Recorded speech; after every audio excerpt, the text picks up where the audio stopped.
Hey everybody, how's it going? I hope you're all having a great day.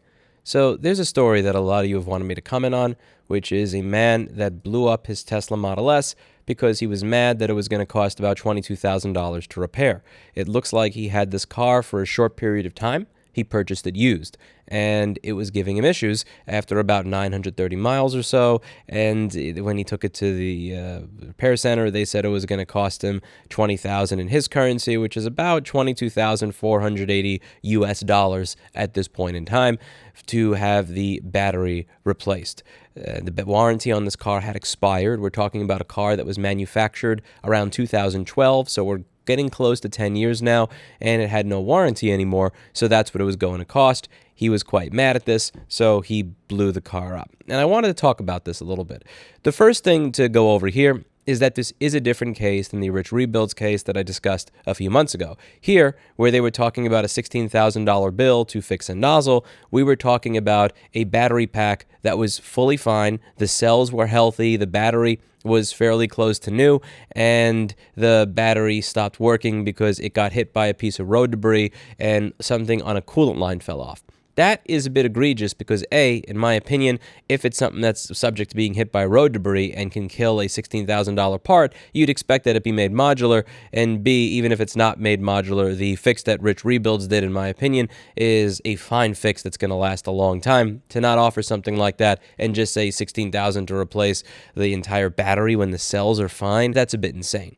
Here, this is a bit more understandable. We are talking about a car that is damn near 10 years old, that is used, and that is going to have, lithium-ion cells that have reached close to the end of their functioning lifespan. It's not expected that you have to replace a $16,000 or $20,000 battery pack on a car that's just a few years old.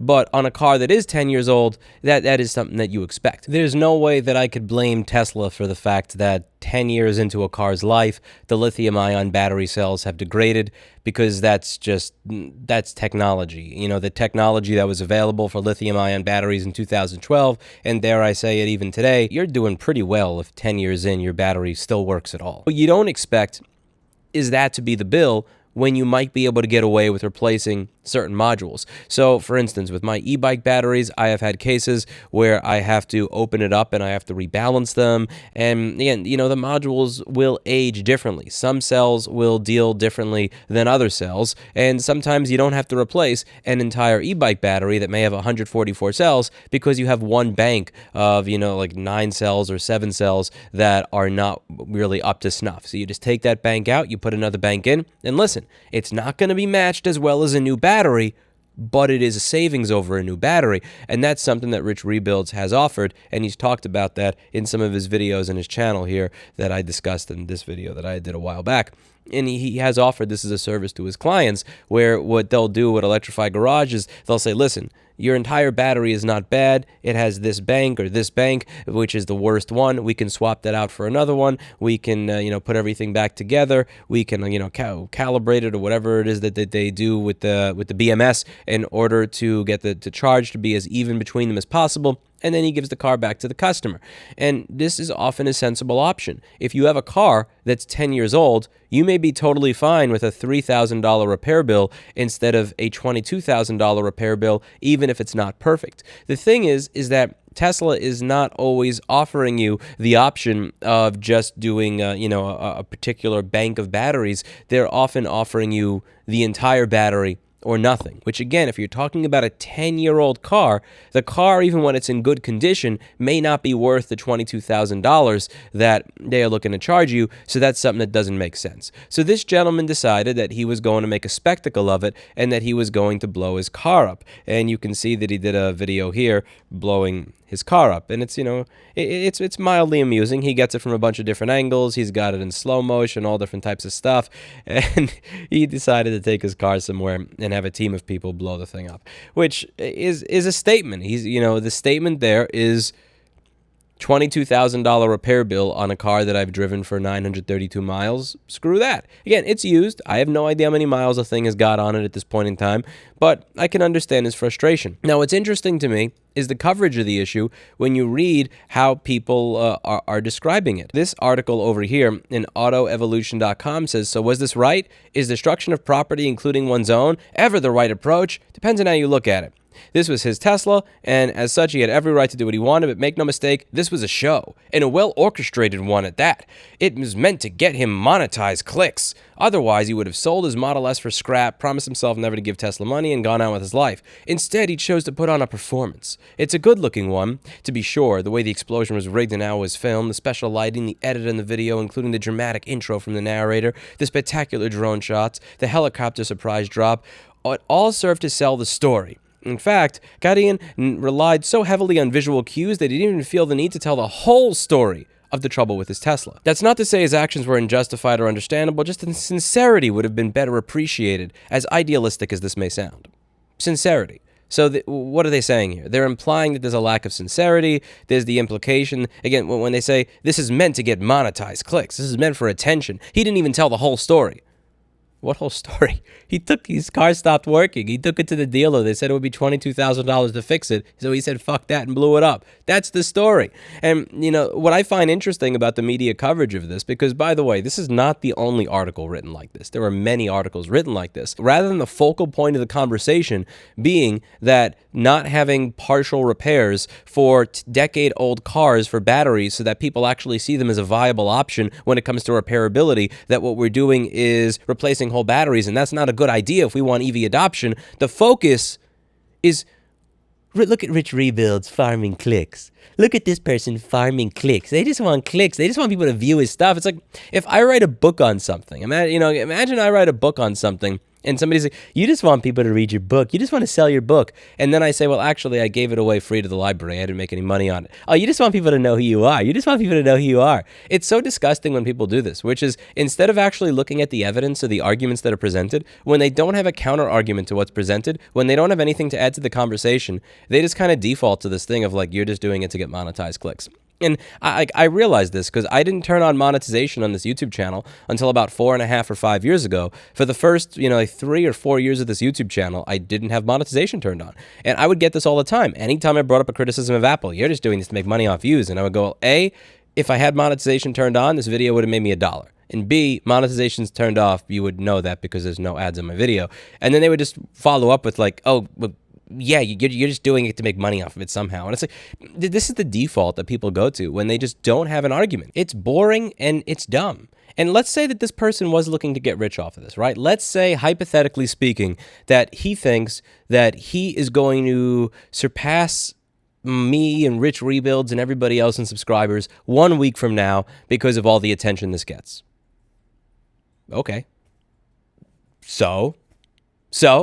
Like, really, I think that at some point that should be the response to it.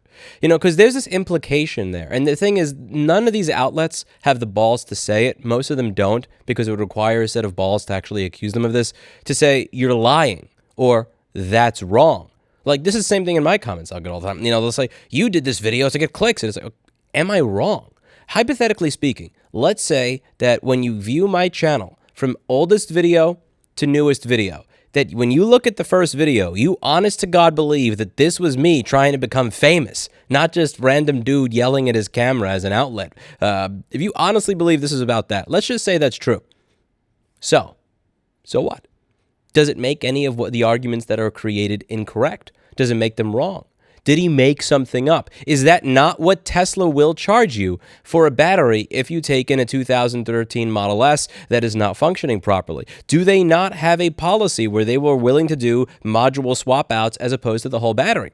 Because this is an important conversation to have. If you want to avoid a culture war when it comes to traditional vehicles versus electric vehicles, if you care about green energy, if you care about there being a cleaner world, then one of the things that you should care about is preventing the eventual culture war that is coming between people that like old style cars versus new style electric vehicles. And one of the ways that you kind of try to take some of the temperature down from that culture war is you don't force people to believe that it's normal that when your battery dies, instead of just replacing the cells that are bad, that you just replace the whole battery.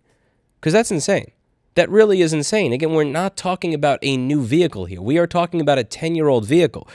People buy these little paint kits for their car rather than buying an entirely new body for it when they get chips from the road. People are willing to accept a partial repair on a 10-year-old vehicle. And listen, sometimes they'll live with the fact that it may have a shorter warranty, or it may come back sooner, or they may have to come back in again if this doesn't work. But what they're not willing to accept is that the default option is the repair costs 80% to 140% of what this vehicle is actually worth in the market now to fix this one problem with it. And I understand that lithium batteries are expensive. I understand that this is a difficult thing when you have a car that can fast charge, when you have a car that has to be able to fast discharge, when you're not talking about just having 4 batteries in parallel for your Game Boy. I get it.